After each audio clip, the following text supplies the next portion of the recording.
Well, here's another cultural thing I should ask you guys. Do you have a problem with the police here? Any issue?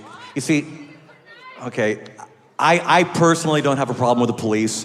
I had an issue with some of Sting's solo albums. I thought some of them were a little derivative and maybe a little pretentious. I don't know. Don't want to say that, but I like the police. I thought they were cool. And in fact, I wrote a song of their style on the Even Worse album. This is called Velvet Elvis. Oh my goodness. This is a what? Hamilton polka. No!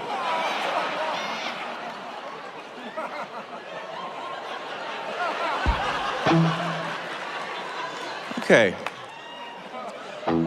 We were gonna do the Hamilton polka, now we're not.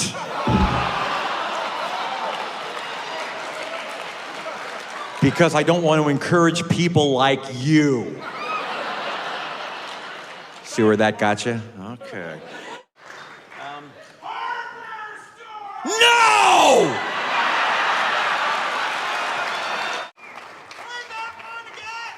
No. I think tonight, I'll tell you the Kathy Moriarty story. I don't know if you remember Kathy Moriarty. She got an Academy Award nomination for playing Jake LaMotta's wife in Raging Bull. So she co-starred with Robert De Niro. And in the early 80s, she was kind of a big deal. And she had just opened up a restaurant.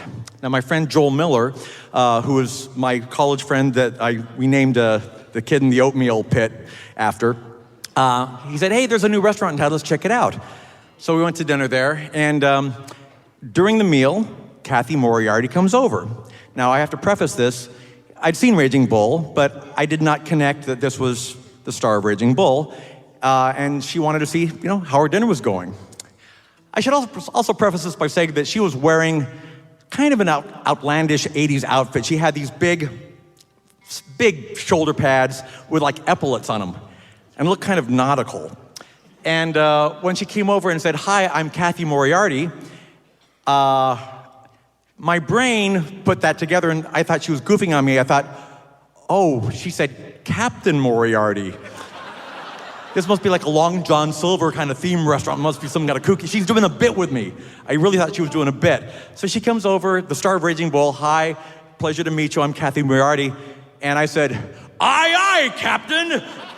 Let's raise the anchor and batten the hatches and set sail. And my friend Joel is just turning red, and Kathy Moriarty looks at me like the idiot that I am, and leaves. And that's my Kathy Moriarty story. Let's hear it for Emo Phillips one more time. What a guy! Holy moly.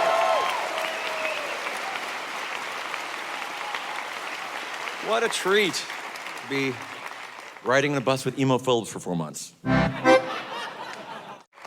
now, Steve and Bermuda are gonna take a 4.5-minute break. That's part of their contractual settlement.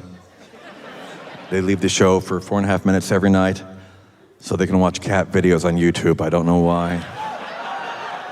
They love those cat videos. I don't think there's any sense putting it off any longer. You've been waiting all night for this. Ladies and gentlemen, drum solo!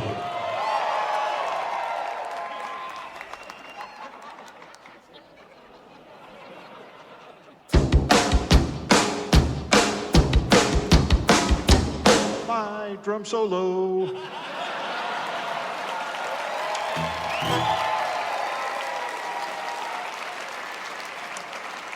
Okay.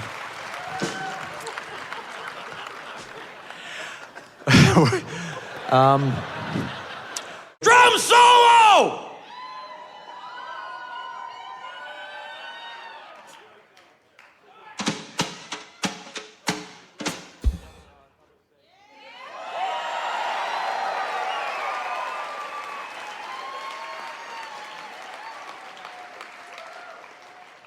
The only thing better than a drum solo is an extended drum solo reprise!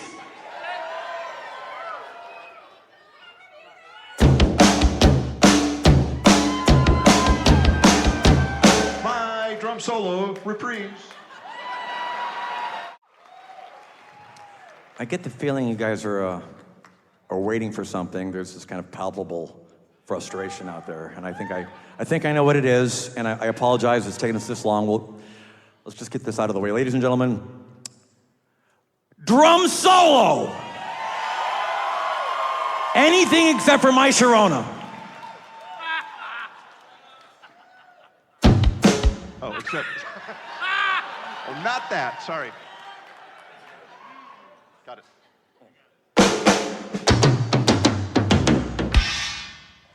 John Bermuda Schwartz, ladies and gentlemen. There was a movie that came out in 1989 that changed the face of cinema and perhaps the very world as we know it. I think some of you already know I'm talking about The Fly 2. A movie so amazing, they almost got Jeff Goldblum to be in it.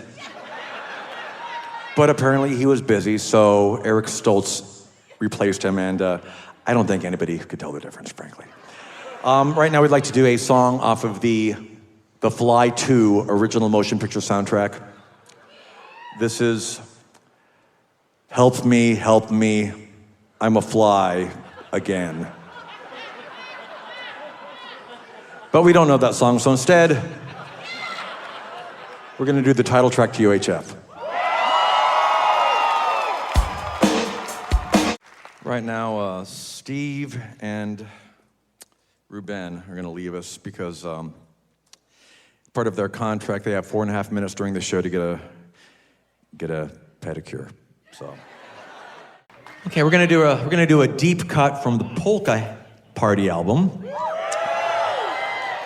which means we're doing a very unpopular song from a very unpopular album. Yeah. But, UH Jeff wanted to hear this, so, he gets what he wants, doesn't he?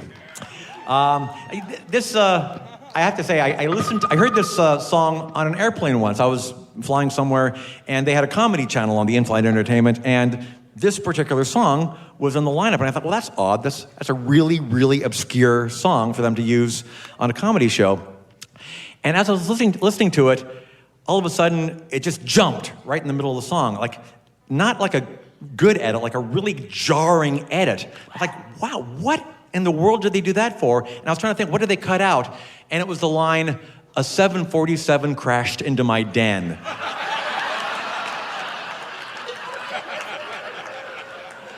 So apparently they don't want you thinking about that kind of thing on the flight. A movie came out in 1989 that changed the face of cinema and the world as we know it. That movie, of course, was Back to the Future Part 2, starring Michael J. Fox. A movie that dared to send its protagonists into the crazy futuristic world of 2015. They did predict hoverboards, but they didn't predict they'd all be ridden by idiots. Anyway, right now we'd like to do Hoverboard Chase from the Back to the Future 2 soundtrack. But we don't know it, so instead,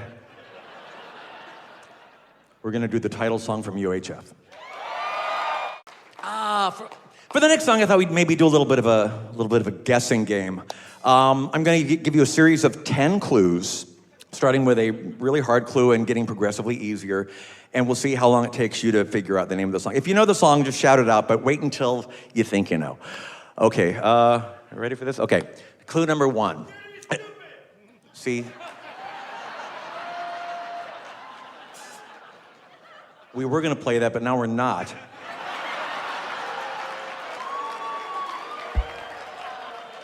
So I'll think of something else. I'll think of a different song. Thanks a lot. I was really looking forward to playing that too. All right, so a whole different song. Wait until you hear the clue. It's gonna start hard, get progressively easier. Don't yell it out until you think you know. Okay, clue number 1. It's about a girl named Melanie. probably should have had a harder clue at the beginning.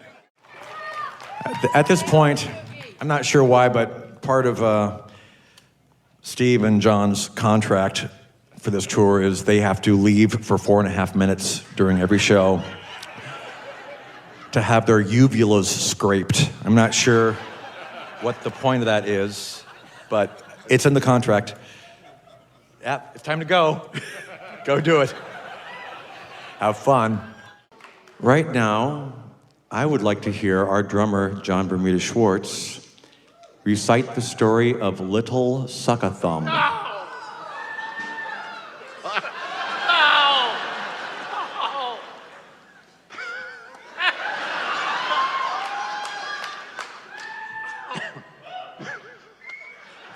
One day, Mama said, "Conrad, dear, I must go out and leave you here. But mind now, Conrad, what I say. Don't suck your thumb while I'm away.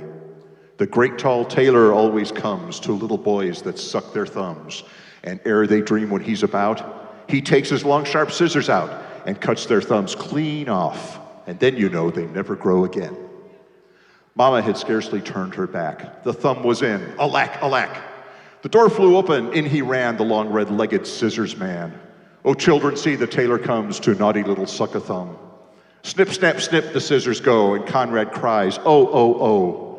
Snip, snap, snip, they go so fast that both his thumbs are off at last.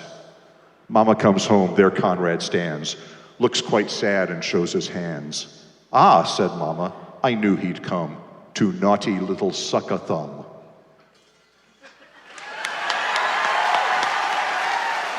That's very disturbing.